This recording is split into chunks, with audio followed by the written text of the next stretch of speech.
Yoi guys, oseo semuanya, kembali lagi bersama Jonan Budi Imnida. Series King's Affection sudah merilis episode 1 dan 2-nya di Netflix. Saya sudah selesai menonton dan tidak sabar untuk membahas kedua episodenya kali ini. Serta saya juga menemukan beberapa detail kecil yang banyak dari kita tidak sadari ketika menonton seriesnya. So, tidak usah berlama-lama lagi di depan, langsung saja kita mulai pembahasan kita kali ini. Gajah. Series King's Affection kali ini akan diperankan oleh Park Eun Bin sebagai Lee Hui, Rowoon sebagai Ji Woon, Han Chae-ah sebagai permaisuri, Bae Soo Bin sebagai Inspektur Jo, dan juga penampilan epik yang saya paling suka adalah dari aktris cilik Choi Myung Bin sebagai si kembar Lee Hui dan Dami. Awal kisah menampilkan kita di suatu malam yang hujan disertai banyak petir. Terlihat seorang permaisuri sedang menjalani proses persalinan yang berhasil melahirkan seorang bayi laki-laki.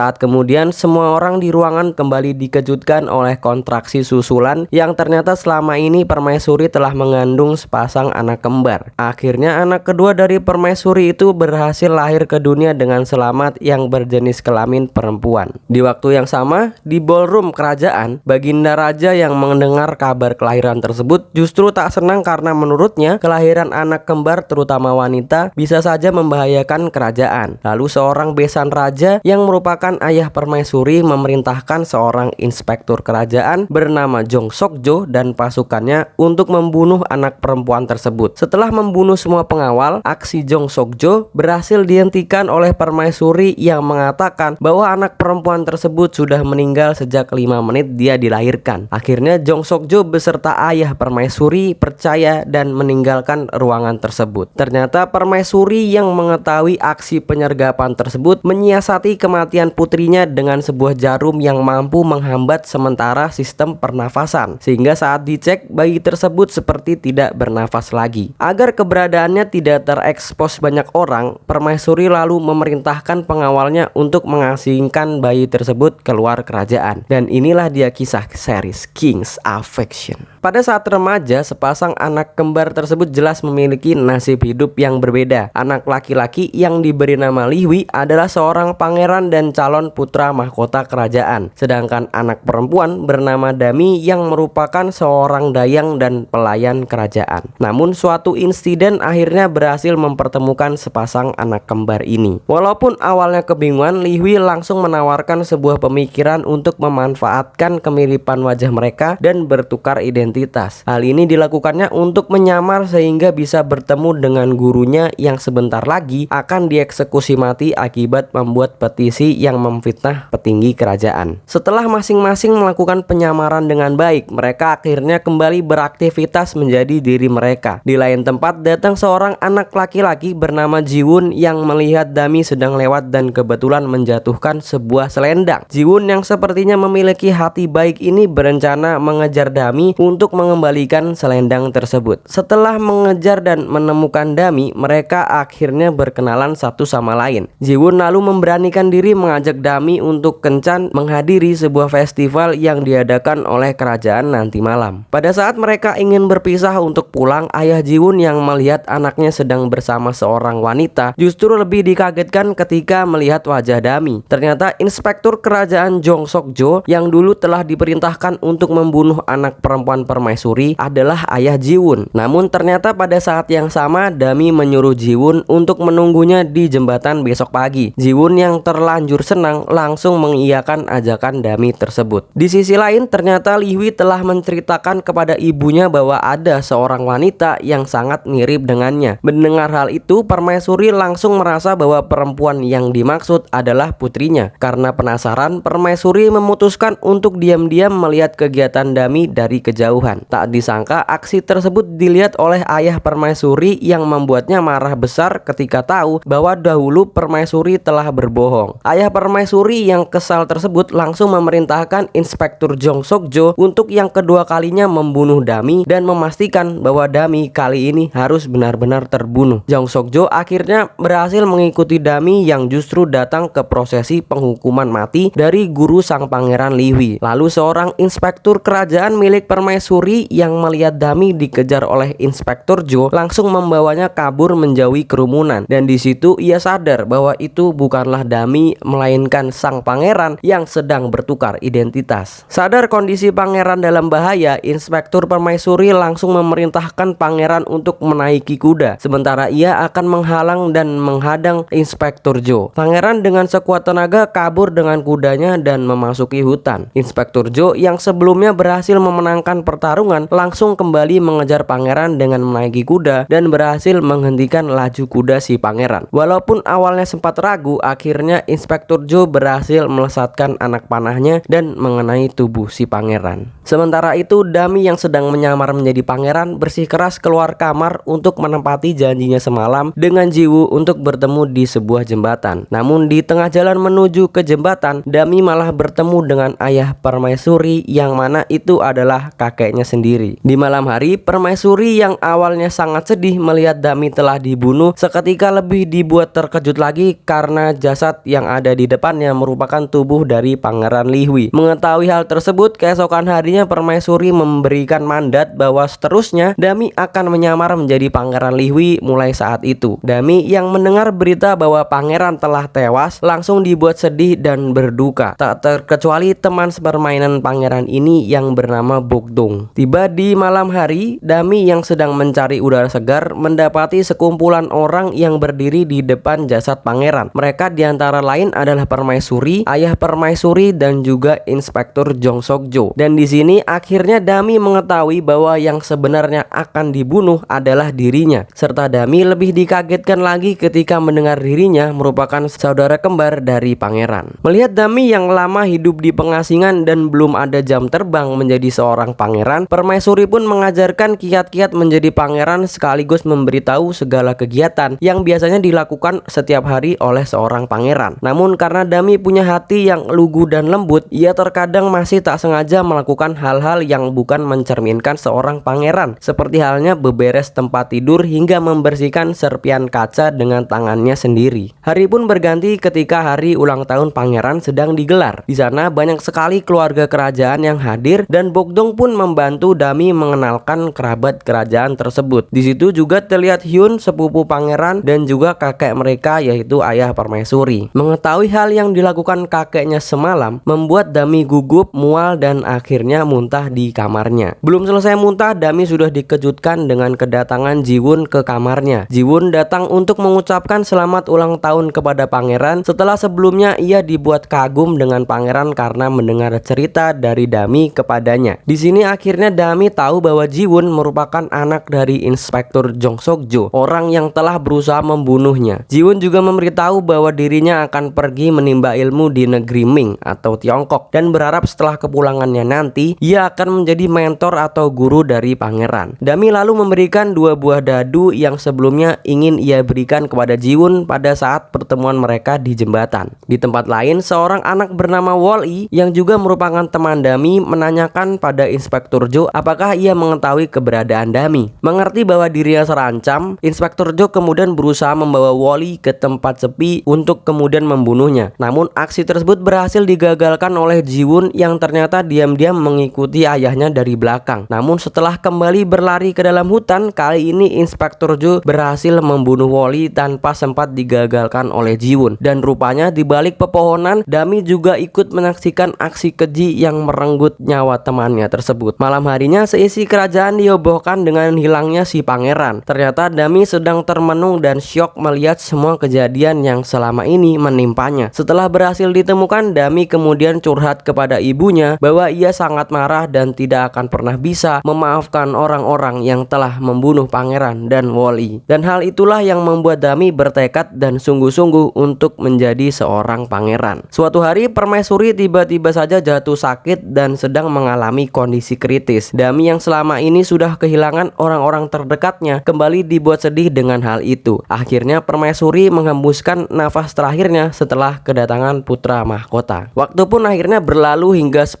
tahun kemudian, memperlihatkan Dami yang saat ini sudah tumbuh dewasa sehingga dirinya kini harus lebih berhati-hati dalam berpakaian agar tidak membuka penyamarannya. Pagi itu ia memiliki agenda untuk mengikuti lomba memanah rusa bersama dengan dengan keluarga kerajaan lainnya. Di sisi lain kita juga diperlihatkan Ji-won yang sudah pulang dari Ming dan tumbuh dewasa. Saat ini Ji-won sudah mahir dalam ilmu bela diri dan juga mumpuni di bidang ilmu pengobatan medis. Ji-won juga kedatangan tamu yang memintanya untuk mengobati wajah orang tersebut yang penuh dengan jerawat. Namun sayang, ketika mencari obat herbal di gudang, ternyata stok persediaannya habis yang mengharuskannya membuat lagi obat herbal tersebut. Kembali ke perlombaan pangeran, di sini Dami berhasil memanah satu rusa besar yang dimana sebelumnya sempat diincar oleh pamannya. Melihat hal tersebut, paman pangeran merasa kesal dan berniat untuk mengusilinya pada saat kesempatan memanah selanjutnya. Dan benar saja, di percobaan memanah selanjutnya, pangeran kemudian dikejutkan dengan anak panah yang mengenai kuncirnya dan menyebabkan rambut miliknya terurai panjang ke bawah, serta membuat baju di bagian dadanya robek dan terbuka. Kemudian paman pangeran malah dibuat kebingungan karena bentuk fisik pangeran yang menyerupai seorang wanita. Untuk menghindari ada orang yang melihat, pangeran dengan kudanya lalu berlari ke dalam hutan untuk membenahi pakaian dan rambutnya di pinggiran danau. Saat hendak menutup pakaiannya, tiba-tiba saja pangeran mendengar suara langkah kaki seseorang yang waktu begitu dilihat, ternyata orang tersebut adalah Ji-won yang sedang mencari obat herbal. Episode 2 pun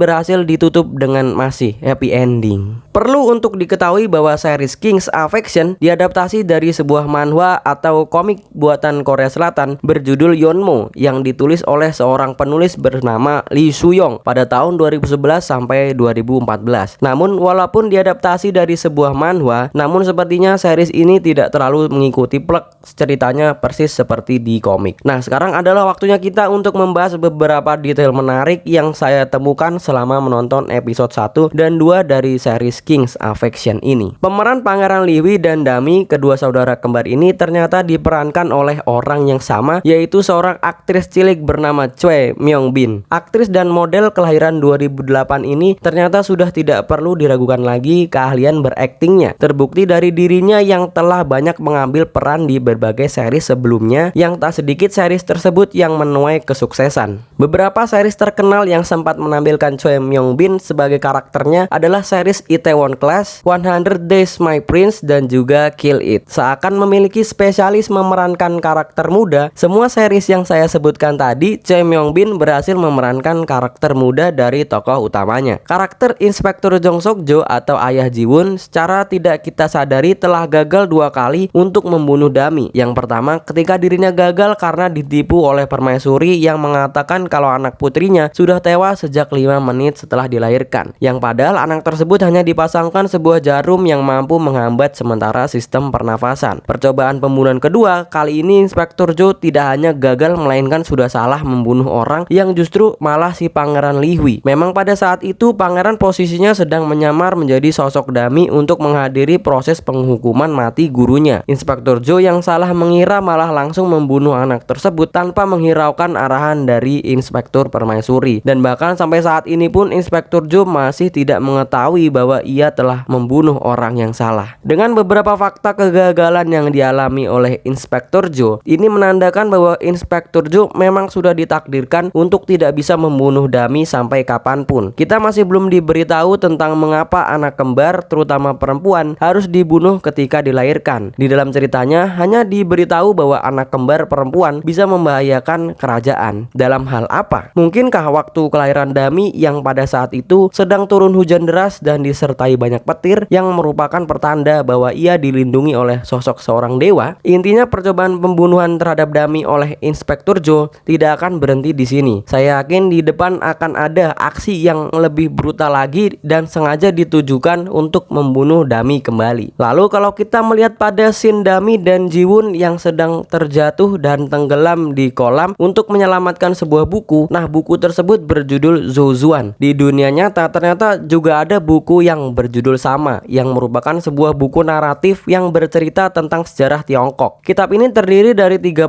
bab yang mencakup periode dari tahun 722 sampai dengan tahun 468 sebelum Masehi. Fokus utama dari buku ini adalah menjelaskan tentang urusan politik, diplomatik, dan militer pada zaman itu. Zozuan memang menjadi kitab pertama yang membuat para orang-orang terpelajar di Tiongkok menjadi paham terhadap sejarah kuno mereka. Nah, buku ini ditulis menggunakan menggunakan bahasa Tionghoa klasik sehingga cukup sulit untuk dipahami maknanya. Maka dari itu, buku ini juga merupakan sumber idiom atau peribahasa yang paling lengkap dari karya klasik manapun pada saat itu. Lalu selanjutnya di scene pada saat Dami menyamar menjadi pangeran dan hendak pergi ke jembatan untuk menemui Jiwon, Dami sempat bertemu dengan kakeknya. Di sini Dami sedang membawa 2 buah dadu yang nantinya akan diberikan kepada Jiwon. Ketika Dami sedang terburu-buru dan berlari, tiba-tiba saja ia tersandung kemudian jatuh. Naasnya salah satu dadu itu terlempar ke arah kakeknya dan kemudian diambil olehnya. Spekulasi saya 2 buah dadu tersebut merupakan representasi dari kedua anak kembar ini. Kalau dalam peribahasa berbunyi bak buah pinang dibelah 2, kalau ini objeknya adalah dadu. Scene ini terjadi pada saat pangeran yang sedang menyamar sebagai Dami terbunuh di hutan. Makanya pada saat pangeran terbunuh, dadu tersebut juga ikutan jatuh dan ditangkap oleh kakeknya, yang mengisyaratkan bahwa nyawa pangeran juga diambil atau direnggut oleh kakeknya. So itulah tadi dia sedikit pembahasan kita mengenai series King's Affection episode 1 dan 2. Jika ada detail lainnya yang kamu temukan dan belum sempat terbahas, jangan malu untuk tambahkan di kolom komentar di bawah ya. Terima kasih untuk kalian yang sudah menonton dan sampai jumpa di kesempatan lainnya kalau masih dikasih umur panjang. Semoga.